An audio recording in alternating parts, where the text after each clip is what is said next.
31 গোটৰ সভাপতি সন্মানীয় ৰিপনদাস ডাঙৰীয়াই মাননীয় হৰবিদ্যাস ডাঙৰীয়াক সম্বৰ্ধনা জনাব। তেওঁকো বুবুল সিং ব্ৰহ্মকো আমাৰ সম্বৰ্ধনা অনুষ্ঠান আছে।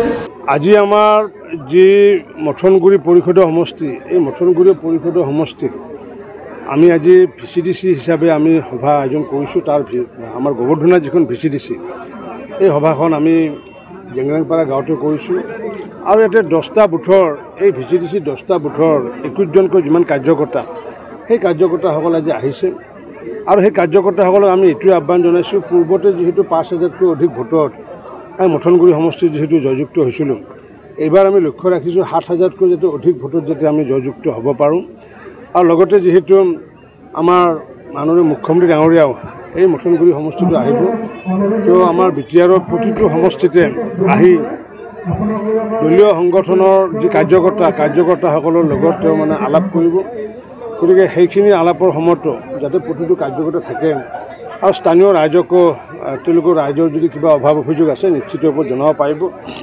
মই ভাবোঁ যে আমাৰ যি বাক্সা জিলাত যিহেতু আমাৰ দায়িত্ব আছে, আমি প্ৰতিটো সমষ্টিতে যাতে জয়যুক্ত হ'ব পাৰোঁ, তাৰ কাৰণে সাংগঠনিক স্থিতি সবল কৰাৰ কাৰণে আমি লাগি আছোঁ।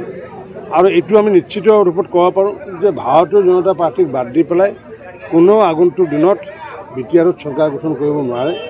ভাৰতীয় জনতা পাৰ্টীয়ে আগভাগ ল'বগৈ, কিন্তু আগভাগ লৈ কাৰ লগত চৰকাৰ গঠন নকৰে সেইটো পৰৱৰ্তী সময়ত আমাৰ ৰাজ্যিক সমিতিয়ে সিদ্ধান্ত ল'ব।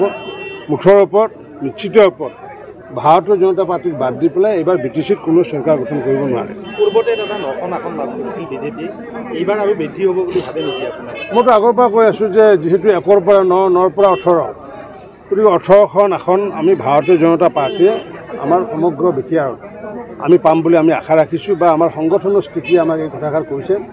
কিন্তু 18খন পালেও আমি কিন্তু যুদ্ধ কৰিম, যুঁজিম, 40খনতে আমি যুঁজিম। গতিকে ৰাইজে যদি আমাক 18খন যদি বেছি দিয়ে তেতিয়া সেইটো আমাৰ কাৰণে আনন্দৰ কথা হ'ব, ৰাইজৰ কাৰণে ভাল কথা হ'ব। আৰু নিদিয়ে তেতিয়া 18খনতকৈ তলত নিদিয়ে। ইতিমধ্যে ৰাইজৰ মনৰ কথা আমি গম পাইছোঁ, কাৰণ BTAD ৰাইজৰ লগত ভাৰতীয় জনতা পাৰ্টী আছে। আজি BTADত যি শান্তি প্ৰতিষ্ঠা হৈছে তাৰ মূল মন্ত্ৰটো হৈছে বিজেপি যদি নাথাকিলেহেঁতেন তেতিয়াহ'লে ইয়াতে হিন্দুৱে হওক, মুছলমানে হওক, যি আদিবাসী হওক, বড়োৱে হওক, সকলোৱে সন্ত্ৰাসৰ মাজত বসবাস কৰিব লাগিলহেঁতেন। গতিকে এই বিজেপিয়ে যিহেতু শান্তি স্থাপনত মূল ভূমিকা পালন কৰিছে, 2014 চনত যেতিয়া নৰসংহাৰ হৈছিলে কোকৰাঝাৰত, এই ৰাজনাথ সিং ডাঙৰীয়াই প্ৰথমবাৰৰ বাবে আহি তেওঁ যি অল ক্লিয়াৰ অপাৰেশ্যন ডিক্লেয়াৰ কৰি যি পৰিৱেশ, নতুন পৰিৱেশ সৃষ্টি কৰি পৰৱৰ্তী সময়ত নৰেন্দ্ৰ মোদী ডাঙৰীয়াই হওক বা অমিত শ্বাহ ডাঙৰীয়াই হওক, পৰৱৰ্তী সময়ত সৰ্বানন্দ সোণোৱালে হওক, হিমন্ত বিশ্ব শৰ্মা ডাঙৰীয়াই, আৰু শেহতীয়াকৈ হিমন্ত বিশ্ব শৰ্মা ডাঙৰীয়া আৰু প্ৰমোদ বড়ো ডাঙৰীয়াই যথেষ্ট কষ্ট কৰি শান্তিৰ প্ৰতিষ্ঠাৰে স্থাপন কৰিছে। আৰু শান্তি হৈছে কাৰণে এতিয়া আমাৰ প্ৰগতিৰ আমি পৰৱৰ্তী আমি দুৱাৰদলিত নামিছোঁ। আমি আগন্তুক দিনত এজন ৰাইজৰ যাতে ক্ষতি নহয়। পূৰ্বতে এই অঞ্চলতে আমাৰ এই মথনগুৰি অঞ্চলতে, বাজবাৰী অঞ্চলতে হত্যাকাণ্ড হৈছিলে, বহু ধৰণৰ অগ্নিকাণ্ড হৈছিলে। কিন্তু বিজেপি চৰকাৰ অহাৰ পিছত এটা হত্যাকাণ্ড হোৱা দূৰৰ কথা, অগ্নিকাণ্ড হোৱা দূৰৰ কথা, এটা মানুহৰ এটা লোমো লৰা নাই, আৰু সেইটো হৈছে বিজেপি। গতিকে ৰাইজে যদি ভাবে যে মানুহৰ গাৰ লোমো লৰিব নালাগে তেতিয়া বিজেপিকে ভোট দিব। মানুহে যদি ভাবে নহয় হত্যা, হিংসা, সন্ত্ৰাস থাকক, তেতিয়া ৰাইজে যি সিদ্ধান্ত লৈ ল'বগৈ।